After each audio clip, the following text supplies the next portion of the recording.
જસદણમાં રામજી મંદિરથી ડીએસવીકે હાઈસ્કૂલ સુધીના રસ્તાની અત્યંત કફોડી હાલતનો અહેવાલ વીટીવી ન્યૂઝે 1.5 મહિના પહેલા પ્રસારિત કર્યો હતો, જેની કેબિનેટ મંત્રી કુંવરજીભાઈ બાવળિયાએ નોંધ લીધી હતી અને તાત્કાલિક રસ્તો બનાવી આપવાના આદેશ કર્યા હતા. કેબિનેટ મંત્રીએ નગરપાલિકાના પ્રમુખને સૂચના આપીને કામગીરી કરાવી હતી. વીટીવી ન્યૂઝના અહેવાલને પગલે માત્ર 1.5 મહિનામાં રસ્તો બની ગયો. સ્થાનિકો વારંવાર રજૂઆત કરીને થાકી ગયા હતા. વાહન ચાલકો હાલાકી ભોગવી રહ્યા હતા અને છતાંય તંત્ર દ્વારા કોઈ જ કાર્યવાહી નહોતી કરાઈ. જ્યારે વીટીવી ન્યૂઝમાં બિસ્માર રસ્તા અંગે અહેવાલ પ્રસારિત થતા રસ્તાની કામગીરી પૂર્ણ કરાઈ છે.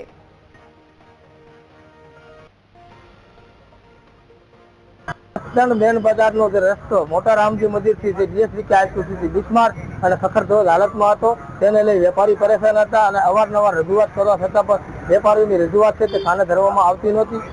તેને લઈ અને વેપારી દ્વારા વીટીવીનો સંપર્ક કરવામાં આવ્યો હતો. વીટીવીની ટીમ દ્વારા રિયાલિટી ચેક કરી અને અહેવાલ પ્રસારિત કરવામાં આવ્યા હતા. કેમેરામેનને કહે છે દ્રશ્ય દેખાડશે, આજે અહેવાલની અસર છે તે જોવા મળી રહી છે.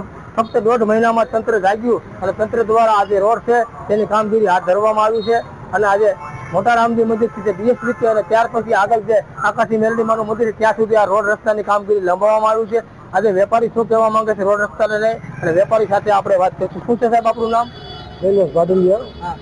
ઘણા સમયથી આ રોડ મેન બજારનો બિસ્માર હાલતમાં હતો, જે અમે 1.5 મહિના પહેલા વીટીવીના માધ્યમને રજૂઆત કરી હતી અને તેના માધ્યમથી અમને આ રોડનું નવું સમારકામ થઈ ગયેલું છે, જે વીટીવીના માધ્યમને અમે ખૂબ ખૂબ આભાર માનીએ છીએ.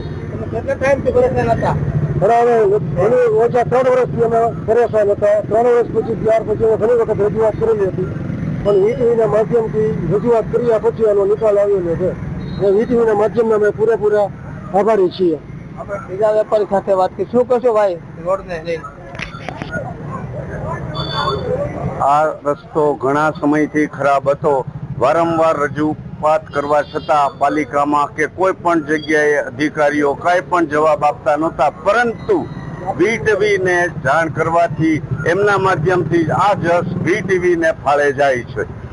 છેલ્લા 3 વર્ષથી વેપારી પરેશાન હતા, જે અવારનવાર રજૂઆત કરવા તેની રજૂઆત સાંભળવામાં નહોતી આવતી. ત્યારબાદ આજે વીટીવીની જે ધારદાર અસર હતી તેનો અહેવાલ જે ડાયરેક્ટ કહેવાય છે કુંવરજી બાવળિયાના કાન સુધી પહોંચ્યો અને કુંવરજી બાવળિયાએ તાત્કાલિક નગરપાલિકાને સૂચના આપી અને લાખો રૂપિયાની ગ્રાન્ટ પાસ કરાવી અને આજે રોડ રસ્તા છે તેની કામગીરી ચાલુ કરાવી દેવામાં આવ્યું છે. કાળુ રાઠોડ, વીટીવી ન્યૂઝ જસદણ.